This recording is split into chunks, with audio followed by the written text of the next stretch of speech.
It's time for the news of the week, sponsored by Eagle Mortgage, eaglemortgagecompany.com.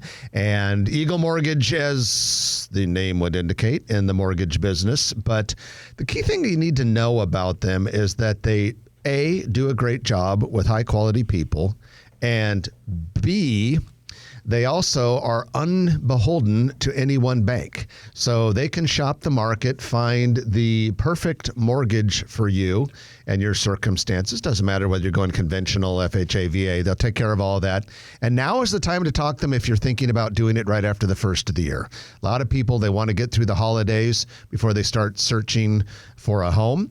But there's no reason you can't take care of the mortgage initial meeting part now. EagleMortgageCompany.com or in person at the office, 114th and Davenport. Even if you're not in the market for a home, buy another one. Our economy needs you. There you go. Well, so the news of the week, Trenton, first thing we have a construction update. Construction has restarted on Ovation. That is the senior living building that burned down a year ago last spring in Heartwood Preserve. And so we went by it this week, and that is finally, it's going back up. And you'll recall... I thought they'd been going on that for a long time. Nope. They tore it down, got rid of it quite a while ago, and it's just been sitting there waiting, and now they're actually going vertical again. They got the insurance check. They saved the elevator shaft and like a little bit, the foundational stuff, and now they're rebuilding it. But you'll recall there were people that were just moving in when that happened. Weekend. It was sad. And I remember driving by the devastation after the fire, as I am wont to do, and you can actually see like people's paintings, hanging on the wall where it wasn't burned, and it was pretty sad. I don't know if they ever came out with the cause of that. I thought it was something on the roof, like some kind of electrical or something, but I don't remember. I don't know if they ever announced it. Well, also at Heartwood Preserve, we've got a cluster of buildings closer to Dodge, closer to the southwest corner of 144th and Dodge, that are nearing completion. One is the future Gunderson Jewelry flagship retail location, then a cigar bar building. Those are both 2 stories. And then in front of those, the future Charleston's and Mahogany Prime buildings are very close to being done. They're looking great. And then in front of those, a freestanding Starbucks and a retail strip. So there are a lot of cluster of buildings, heavy retail restaurant, really close to getting open in that Heartwood Preserve area. Also on the far south side of Heartwood Preserve, a lot of grading going on over in that area. I'm pretty sure, if I remember correctly, that might be apartments.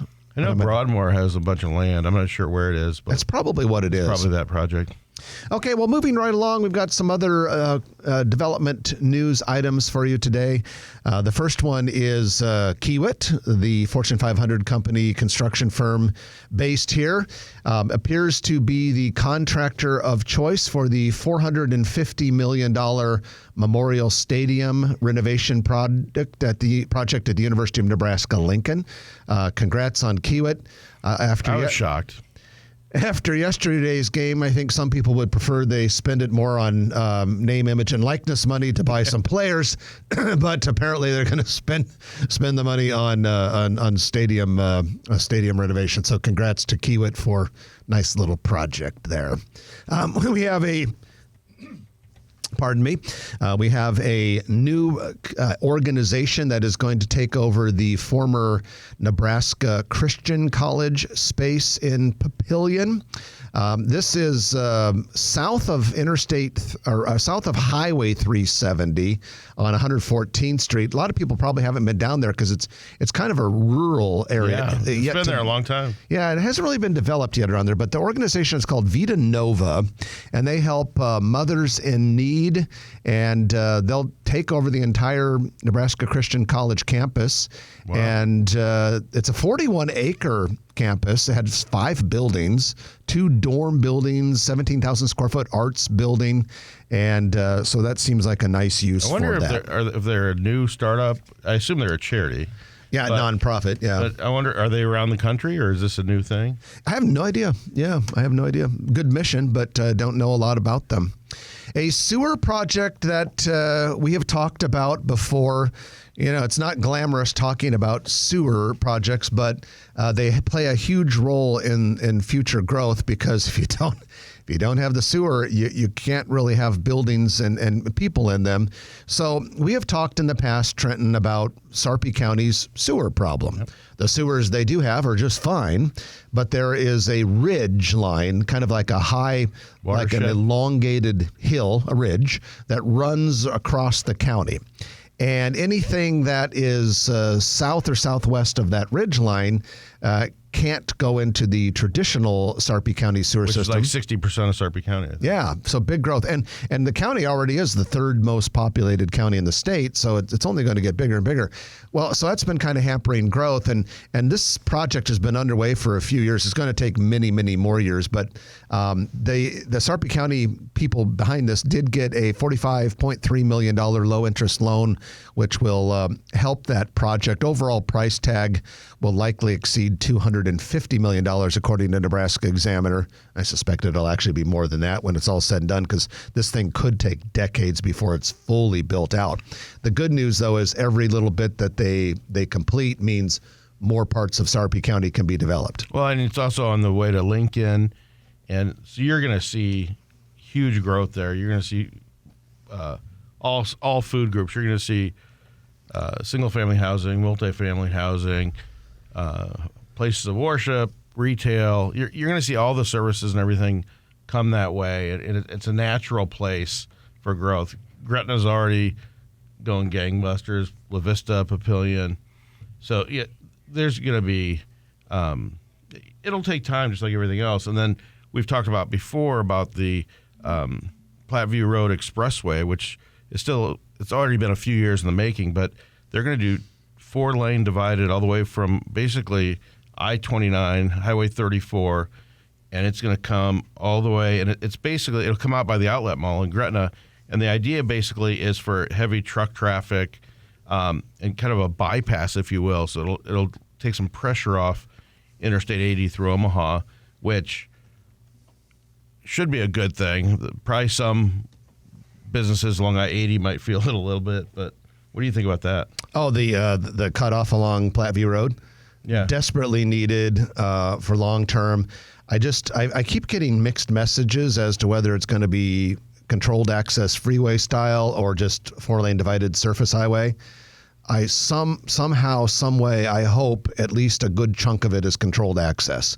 I think the Nebraska Department of Transportation screwed up royally when they didn't build 204th Street with more capacity than they did several years ago when they did that project, either making it controlled access freeway style or a 6-lane thing.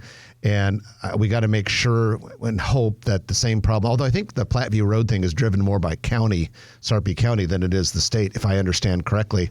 But I am concerned that we might think a little small there, as we tend to when it comes to transportation around here. So state of Iowa and city of Council Bluffs officials last week approved plans for a $55 million 96-bed behavioral health hospital. This will go on an undeveloped lot just south, maybe a quarter or a third of a mile south of Interstate 80 on 24th Street in Council Bluffs. A Methodist Jenny Edmondson Hospital and Acadia Healthcare will operate this thing, about 83,000 square feet. Construction planned for March, completion in 2025. When it comes to behavioral health facilities, we can't get them open fast enough. We've got plenty of them, and I think we need to look at, as important as they are, we've talked about this, but we got to look at the root causes as well. Social media being in the lead probably, but except for the Grow Omaha Facebook page, that's very, very healthy and very positive. I agree.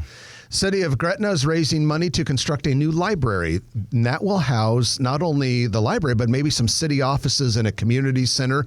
Looks like it's going to be in close proximity to Gretna Crossing Park, which is their awesome new city park that's kind of like their outdoor showpiece of the city of Gretna. Doing a fundraising campaign right now. They want to wrap that up early next year, and the building should be completed in 2027.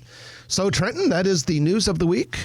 brought to you by Eagle Mortgage, eaglemortgagecompany.com, 114th and Davenport in person. If you like this video, be sure to hit those like and subscribe buttons. And remember, Grow Omaha is not just media. This is a mission.